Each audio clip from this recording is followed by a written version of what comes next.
My girlfriend said, "You are not ambitious." I replied, "Then we are done." Then I made a quiet plan, doubled my small clinic, got engaged to a surgeon, and I just smiled because her family reappeared when they heard I opened a second clinic. Original post: I am 32. My ex-girlfriend, Hannah, is 30. We were together a little over 3 years. No kids. I own a small dental practice in a mid-sized city, not a chain. Just me, one hygienist, one assistant, and a receptionist.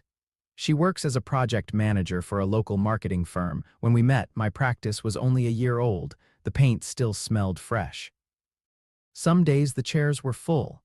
Some days I saw 2 patients and went home early. Money was tight. I drove an old sedan and wore the same 2 pairs of dress shoes until they gave up. Hannah said she liked that I was steady. She teased me about my early bedtimes and my neat kitchen. She met me when I was eating instant noodles between patients and still paying off student loans. I told her my plan: grow slowly, pay debt, build trust. Add another dentist one day. Her parents were different. Her dad ran a construction company. Her mom had never worked outside the home. They liked big gestures, new cars, expensive vacations. They called themselves old school, but really they were just loud. At first they were polite. Her mom said I had kind eyes. Her dad shook my hand too hard and asked how much dentists really make. He said it like a joke, but he did not laugh after. The first time I felt something shift was before a Sunday dinner at their house. Hannah was quiet in the car. She kept checking her phone. At a red light, she said, "Just so you know, my parents worry about security. They ask a lot of questions. Please do not get offended." "About what?" I asked. "Future," she said. "Kids, house, the usual." I nodded. That sounded normal, but her tone felt off, tight, like there was more she was not saying. At their house, everything smelled like roasted meat and perfume. Her dad poured wine before we even sat down. Her mom pulled Hannah aside in the kitchen. Their voices dropped low. I caught my name in a whisper. The same tight feeling in my chest grew. At the table, conversation started light. Work, weather. Then her dad set his fork down and looked straight at me. "So," he said, 3 years together, you 2 living like a married couple. What is your plan for the next 5? Hannah's hand froze on her glass. I talked about the practice, how I had paid down a good chunk of my loans, how I was saving to buy the unit next door when the lease came up so I could add another operatory and maybe a partner. He frowned. "So you are staying small," he said. "You are okay being just a neighborhood dentist." "Dad," Hannah said, quick. "It is an honest question," he said. "You seem comfortable, a little too comfortable. Our daughter grew up with ambition. She deserves someone who can offer more than a strip mall office." Her mom put a hand on his arm. "What your father means," she said, "is that we worry. Dentistry is fine, but you are not. Pushing, no big clinic, no specialization, no plan to move to a better area." I felt heat rise in my face, but my voice stayed even. "I have a plan," I said. "It just does not move at the speed of a TV ad. Dentistry is slow build, trust, not billboards. I'm not trying to flip the practice like a house." Her dad snorted. "Sounds like excuses to stay small," he said. "Hannah, we talked about this. You need a partner who is hungry. You are wasting prime years." That word sat heavy. Wasting. I looked at Hannah. She would not meet my eyes. Her cheeks were pink. She said nothing. Her silence said more than any word. Something in me went quiet. I finished my food. I made small talk. I helped clear plates. I thanked her mom for dinner, all on autopilot. Back at my apartment, Hannah tried to make small jokes about parents being dramatic. I nodded. I did not argue. I told her I was tired and needed to look over schedules for the week. When she left, I sat at my small desk in the corner of my living room. I pulled up my practice management software. Then I opened a blank spreadsheet and titled it, "Next 5 years." Rows, columns, numbers, not talking, not defending myself, just planning. That was my first action. Update 1, I did not bring up that dinner for a while. I wanted to see if it was a one-time thing, maybe too much wine and old habits. I watched instead. In the next weeks, little comments slipped in. Her mom asked, "Have you thought about specializing? Orthodontists make more no." She said it while staring at my old car in the driveway. Her dad joked, "Do you at least get us a family discount on crowns, or is that asking too much of the neighborhood dentist?" At social events, when people asked what I did, I said, "I run my own dental practice." proud, simple. Her dad would add, still small though, he is young. Still figuring it out. Hannah would squeeze my hand but not correct him. One Friday, she came over after work with takeout. We ate on the couch. Halfway through a movie, she paused it. My parents are worried, she said. I know, I said. They just want to make sure I am taken care of, she said. They said you do not seem very ambitious, that you are content. And you, I asked, what do you think? She hesitated too long. I love you, she said, but I also want a certain life, travel, a nice house, kids in good schools.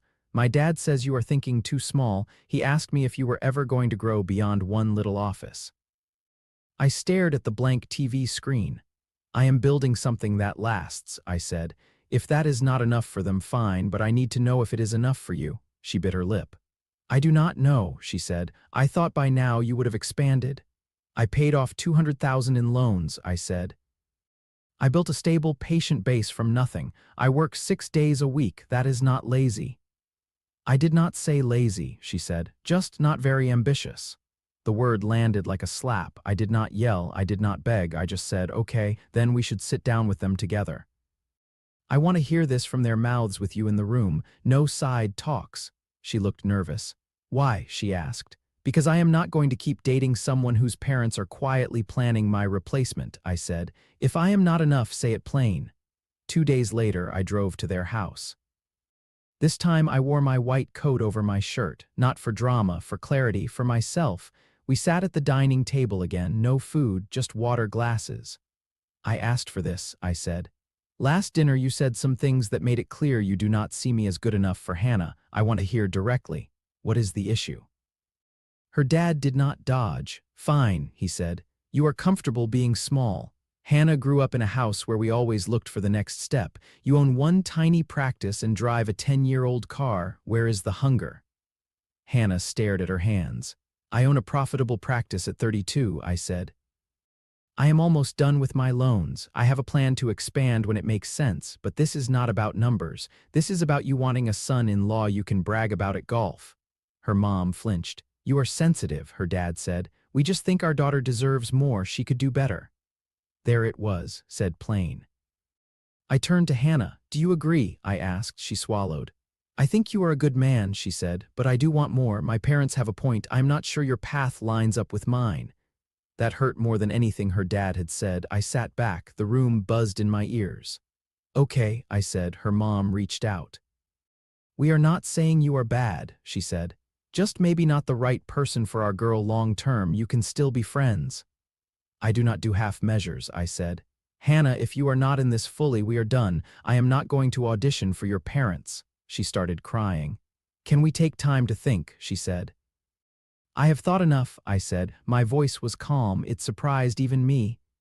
You just answered. I stood up. No slammed chairs, no curse words. I looked at her parents. Thank you for saying it clearly, I said. You think I am not ambitious enough for your daughter. Understood. I left the house with my white coat over my arm. In the driveway, I heard her dad say, she will thank us later. Maybe she would, maybe she would not. Either way, they had just freed me. Update 2, the breakup itself was quiet. Hannah came by my apartment the next day. She had a small bag of my things from her place. A sweatshirt, a toothbrush, a mug we had bought together. She put the bag on the table. I am sorry, she said. I love you, but I cannot fight my parents on this forever. They want me with someone more driven, and I kind of agree. Then there is nothing to fight about, I said. I hope you get everything you think you want, she cried. I did not. We hugged once at the door, then she walked down the hall without looking back. That was it. 3 years folded into one small bag and a cracked goodbye. I gave myself a week to feel hollow, went to work, came home, lay on the couch, stared at the ceiling. No grand speeches, just quiet. Then I opened that next 5 years spreadsheet again. I booked a meeting with my accountant. We went over numbers. He showed me that if I tightened some expenses and took a small loan, I could buy the empty unit next door when the lease came up in 8 months. It would double my space. It will hurt for a year, he said, but you can do it.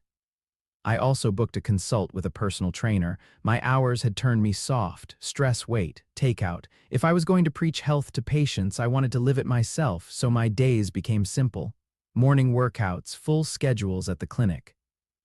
evenings running numbers and planning renovations instead of scrolling through old photos of Hannah. Outside my life, their version of the story grew teeth.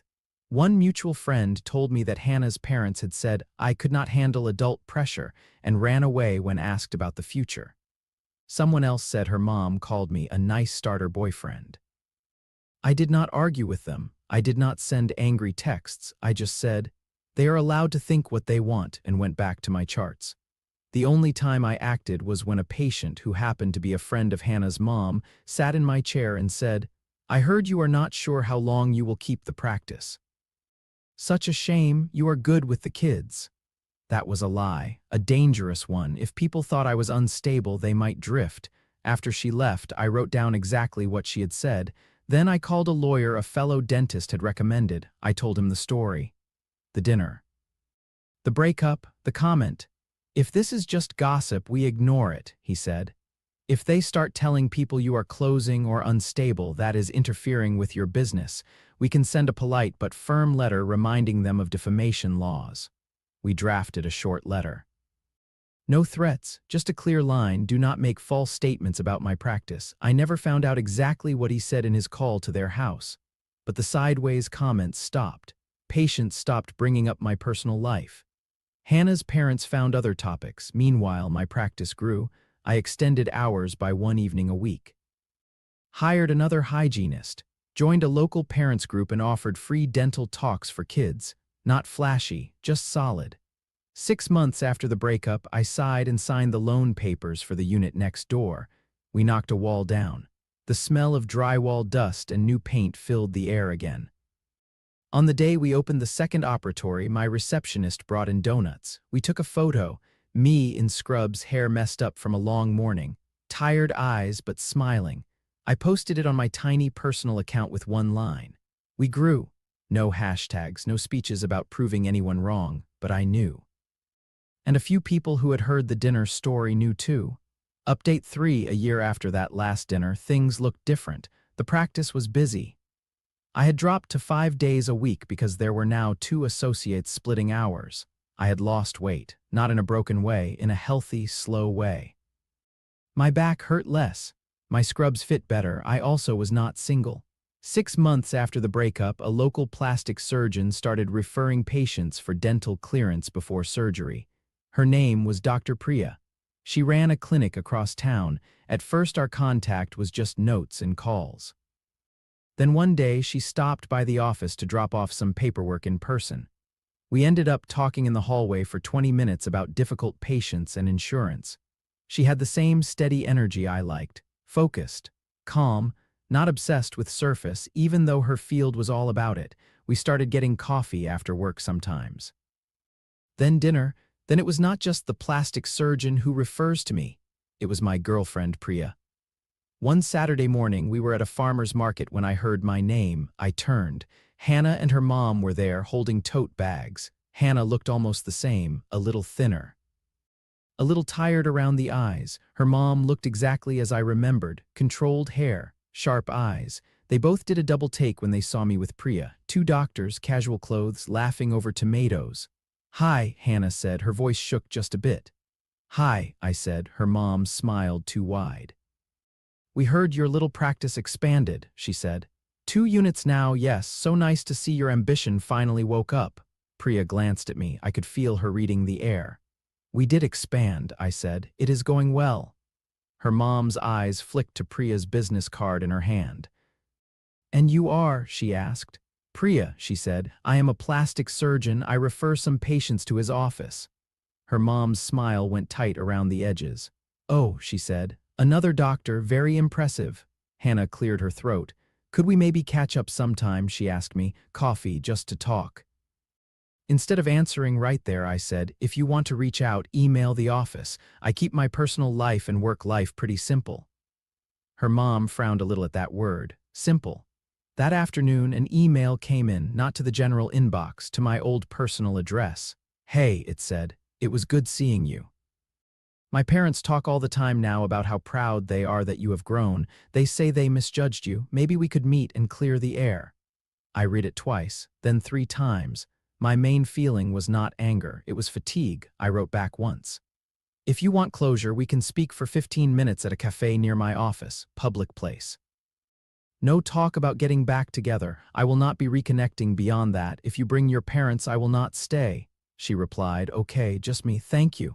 We met 2 days later. She was there first, hands around a cup of tea. She looked nervous. Thanks for coming, she said. I sat. You said you wanted to talk, I said. She took a breath. My parents were wrong, she said. About you, about everything. When they found out you had opened a second location and that you are seeing a surgeon, they realized what they lost. They kept saying we did not know he had that in him. I raised an eyebrow. They still think in those terms, I said. Like I suddenly grew ambition because my practice has another door. She flushed. I know, she said.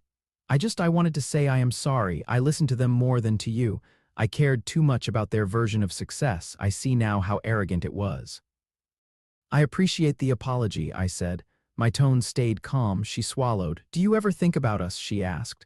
About trying again. We have more in common now. We both have careers. My parents see your potential. There it was, not even hidden. No, I said. She blinked. That is it, she said. That is it, I said. Hannah, I did not expand my practice to win over your parents. I did it because I wanted a better life and better care for my patients. Their approval does not matter to me now. Yours does not either in that way. Her eyes filled. So you really moved on, she said. Yes, I said. I am with someone who liked me when she first met me, not when her parents changed their mind. She nodded slowly. Tears slipped down her face. I am happy for you, she said. I wish I had stood up for you. I wish you had too, I said, but that is past. Please do not contact me again. It is not healthy for either of us. She sniffed, laughed once without humor. My parents are going to be furious, she said. They thought I could just slide back in. They are free to be mad, I said. It does not change my answer. I stood. She stayed seated, staring at her tea. Walking out, I felt like someone had finally put a period at the end of a sentence that had been running on too long. Final update, it has been 2 years since that cafe meeting. I am now 34. The practice has 2 locations. The second one opened 6 months ago near a growing suburb. I spend half the week at each. We have 3 associates now, a small team, not a giant chain.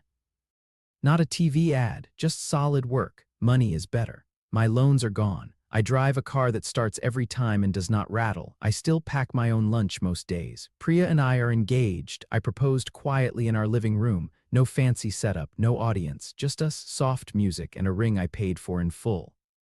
She said yes, then asked if we could keep it off social media for a while. I loved her more in that moment than I thought possible. Her parents like me, not because of my income, because I treat their daughter well and show up when I say I will. They came to tour the new clinic and asked genuine questions about how many patients we see and how we handle emergencies. Not once did they ask if I was thinking big enough. Every now and then, I hear small bits about Hannah's family. They are still in the same house. Her dad's business took a hit when the market slowed. He sold one of his trucks. Her mom took a part-time job at a boutique to stay busy. Someone said Hannah is dating a banker now. Someone her parents approve of on paper. I hope he is kind to her. I mean that. I do not want her ruined. Just far away from my life. I do not follow her. I do not check her accounts. Sometimes her face pops up in people you may know. I scroll past without thinking too hard.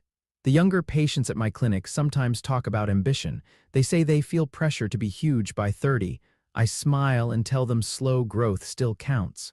One teenager asked if I had always known I wanted 2 clinics. No, I said.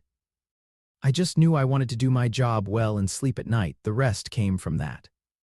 Sometimes, late at night, I remember that first dinner, the way her dad said wasting and small, the way Hannah looked down instead of at me. Then I look around our home. A few framed photos, a stack of patient charts on my bag. Priya's notes for surgery consults on the table next to mine. I do not feel anger anymore, just a quiet distance. Their approval used to feel like a gate I had to pass to build a life with their daughter. Now I know I never needed that gate. I just needed to keep my head down, do the work, and choose someone whose love did not come with a performance review. They once decided I was not ambitious enough for their family. Now, when I lock up the second clinic at night, turn off the lights and hear the echo of my own footsteps in a place I built, I realized something simple. Their opinion was too small for my life.